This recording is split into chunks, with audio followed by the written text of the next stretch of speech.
subtotals, welcome back to my channel. So today is kind of an impromptu video because I just got an email telling me that my situational judgment test score is back and available for me to view. So I just wanted to kind of record a live reaction / mini chat on these types of exams, the SJT as well as the CASPer, and tell you guys that I absolutely hated both of them. It's kind of funny because in my previous video, I want to say either my AMCAS reaction video itself or in my AMCAS update, like personal update, I said something along the lines of the CASPer and the SJT and tests like that are better components, or they're better features to what ADCOMs should be using to assess applicants. And you know, I take it back because now that I have taken them, these tests, in my opinion, are kind of ineffective. Like, they could just be better. That's how I'm gonna phrase it. They could just be a lot better. So starting with the SJT, since that's the score that I'm going to be revealing and talking about, and I'll insert a timestamp below like I always do, so that way you guys can jump to that portion of the video if that's mostly what you're interested in. But yeah, just to talk about the SJT, it's pretty much if any of you guys have ever applied to like a customer service job, so let's say like Target or Walmart or something, you've likely taken these types of assessments. I believe they're called Likert scales. You know, I'll correct myself if I need to, but I think they're called Likert scales, and you pretty much rate responses on a given scale, like a given either numerical scale or verbal scale, on how much you agree with a given statement. So for the SJT, you'll get like a scenario that says something like, you walk into the lab and both of your lab mates are arguing. You ask what's going on, and one of your lab mates indicates that they felt offended by a comment that the other person made, okay? And then they'll give you a list of responses, and you have to rate each response on a scale of very ineffective to very effective. And it's just very subjective in my opinion, especially the middle ground type of responses. So it goes from like very ineffective to ineffective to effective to very effective. In my opinion, those middle ones, the ineffective and effective, what is the real difference there? Like, what exactly is the variation between that and the varies? I don't understand that. I don't understand how you're supposed to judge that magnitude of difference. And I believe, like in the example booklet, it says something like very ineffective would be a response that makes the situation worse. Ineffective is something that isn't really helpful but doesn't really hurt. And then effective is something that's beneficial but is not the best. And in my opinion, you can rationalize those two middle ones. You can rationalize how a response might produce a good response, just as you can rationalize how a response might not produce a great response. So I don't know, like I feel like I would rather take an exam that has two extremes. Either it works or it doesn't. Do I know that that's not how the real world works? Yes, but in the real world, you can use your words. That was a tongue twister. Like in the real world, I would be able to, like I said, rationalize and verbalize why I think an approach might be best or it might not be best. Like, you would be having a conversation with these people, with these scenarios. You wouldn't just be like observing as like a third party and like typing it up to yourself. Like, no, you would be able to interact and engage and be like, here's where I think this was good and here's where I think this was bad. So I don't really like that there's not a true way to, I guess, defend your responses. And on top of that, the way that your assessment is graded is based on the opinion of another person. Like, you know, it's based on how they would respond, which again is very subjective. So overall, it wasn't really a fan of the format. And then the CASPer, I guess, kind of complements the SJT, or I guess is like, it implements a lot of the features in which the SJT lacks, such as being able to verbalize yourself. Because the point of the CASPer is you get this scenario and then you get to type up how you would respond. My issue with the CASPer is that yes, you get to rationalize what you want to say, but the timing is trash. You literally only have 5 minutes to respond to 3 prompts. And the timer starts counting down after you get onto the prompts. So they give you a reflection time. So you get the scenario and then you get to reflect on it for like 30 seconds. What am I reflecting on?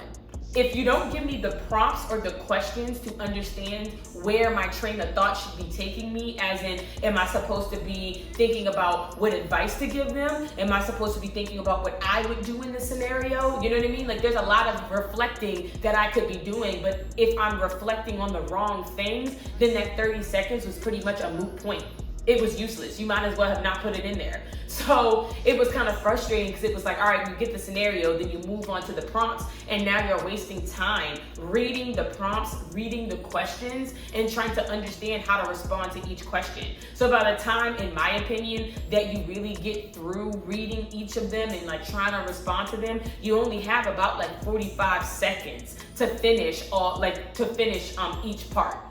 45 seconds to respond to a scenario is nothing at all. And I understand that the interview is really where you'll kind of get the chance to expand your thinking and get to, really allow the AdComs to get to know you.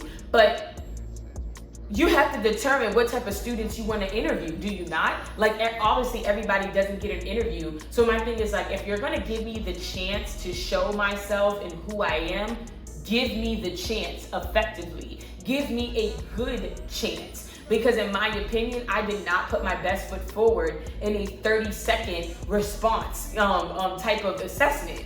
And then also in the CASPer, there's this section called Duet, which is essentially where you pick and choose characteristics that are important to you. Like you pick between 2 of them. So let's say a characteristic is like class size, and then the other characteristic will be like depth of the curriculum. So you have to pick between which one is more important to you, class size or the curriculum. And again, I don't really like that because in my opinion, like there are a lot of things that are equally important to me as a prospective med student. Like I need y'all to have all of this. Like I wouldn't want to go to a school that has great research, but is god awful when it comes to like diversity, equity, and inclusion. So it's like, don't make me choose between 2 things that I would rate as number 1. Because again, I understand that let me not say again, I understand because like I said, in the real world, there are certain things that only work a certain way. But then in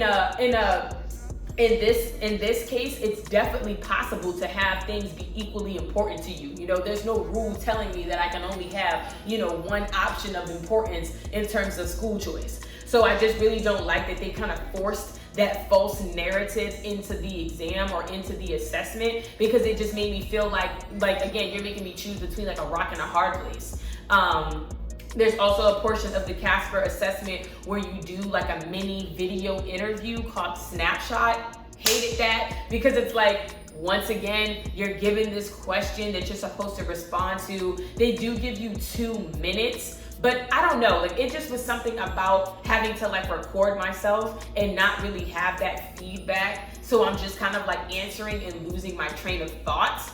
And it's like, you can argue like that's interview prep, like that's a type of interview prep, because in an interview, obviously you're going to be asked questions on the spot, you're going to have to respond. But again, you're going to have another human that you're talking to. You're having a conversation. You're not just being asked a question like an interrogation. You're having a conversation with these other people. There's a chance that these people can interject. There's a chance that these people can laugh. You know what I'm saying? Like you're having a dialogue. You're not just being asked like, a little prompt and all right, go. Like, you know what I'm saying? Like if I wanted to do that, I would have timed it to be an actor or an actress. So yeah, overall, these assessments just really weren't my cup of tea. Again, I feel like they are very, very subjective. The fact that they're based on somebody else's rating, like how somebody else would respond to a scenario, I just feel like that's not very fair. So overall, I would maybe give each of them like a 4 out of 10. And I hope that if schools are going to be using these assessments in the future or putting more emphasis on these type of assessments, they just changed the formatting, especially like in terms of the timing and the way that it is graded. And I actually hope that maybe more emphasis is put onto the secondary essays, because if I'm going to be spending all this time writing them and I'm going to be spending all this money to send them in, y'all better be reading them. Y'all better be reading them and like really taking what I said to heart, because it's a lot of work. Granted, a lot of schools have similar secondary essay prompts, so you can kind of like low-key copy and paste, tweak and adjust a response for one school to tailor it to another. And I think that that's something that maybe should change. Like, yeah, we would be taking a lot more time to write these secondary applications. But again, they're giving you the chance to really express yourself and present yourself. And if they're gonna say, yeah, we're gonna read through all of these and this is what your interview is gonna be based off of, I would rather that, and then you guys just eliminate all the other exams. Like, delete the MCAT, delete the CASPer, delete the SJT, and just go on and just essay me to death. Like, I'd rather do that, so again, you can get to know me in the capacity that I feel like I put my best foot forward. But hey, that's just me. Everybody has a difference of opinion. I would love to know you guys' opinions below. And with that being said, I'm just gonna go ahead and take a look at what I got. 2,000 years later. Okay guys, so I just took a look at my score and it says that I got a 6 out of 9, and I scored within the 76th percentile. I mean, I guess, I don't know, the fact that I guess I was only 3 points off, but then at the same token, like I was only 5 points off from like as low as you can get. I got a 6. I don't know. I don't even know how to feel about this, because again, like I said, I felt like the exam was very subjective. I low-key still don't even understand how it like can effectively be scored and like what the heck that even means. Does that mean that I just matched 75% or 76% of my answers correct, like, you know, with what was expected of me? I don't know, but that's what I got. I got a 6. It is only being released to one of my schools, because only one of my schools required that I take this assessment. My CASPer is actually going to be released to 2 schools, so we'll see how I did on that next month.